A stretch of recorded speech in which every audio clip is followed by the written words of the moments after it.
Ndugu wanahabari, Jeshi la Polisi mkoa wa Ruvuma tunaendelea vyema na majukumu ya kusimamia sheria za nchi katika kuhakikisha usalama wa raia na mali zao.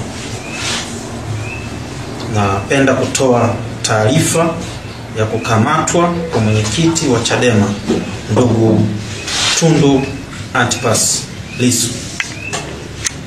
Jeshi la Polisi mkoa wa Ruvuma linapenda kutoa taarifa ya kukamatwa kwa mwenyekiti wa Chama cha Demokrasia na Maendeleo Chadema ndugu Tundu Antipas Lissu mnamo tarehe 9 mwezi wa 4 2025 katika mtaa wa Soko Kuu wilaya ya Mbinga.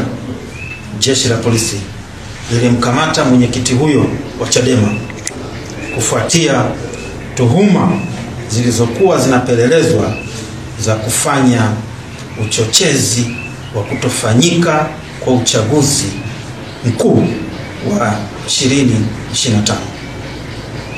Mtuhumiwa huyo anahojiwa na Jeshi la Polisi juu ya tuhuma hizo huko Dar es Salaam.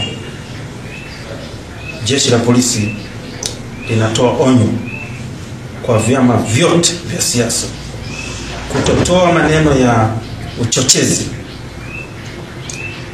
kutotoa lugha ya kukashifu polisi au serikali, au kuonyesha viashiria vyovyote vya uvunjifu wa amani katika kipindi hiki cha kuelekea uchaguzi mkuu wa 2025. Na kwa yeyote ambaye tabainika kufanya vitendo hivyo, Jeshi la Polisi litamchukulia sheria na litamtendea kwa mujibu wa sheria.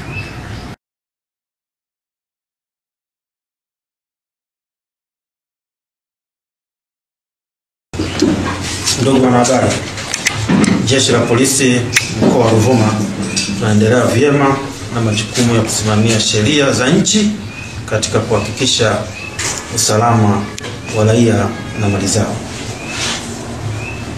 Napenda kutoa taarifa ya kukamatwa kwa mwenyekiti wa Chadema ndugu Tundu Antipas Lissu. Jeshi la Polisi mkoa wa Ruvuma linapenda kutoa taarifa ya kukamatwa kwa mwenyekiti wa Chama cha Demokrasia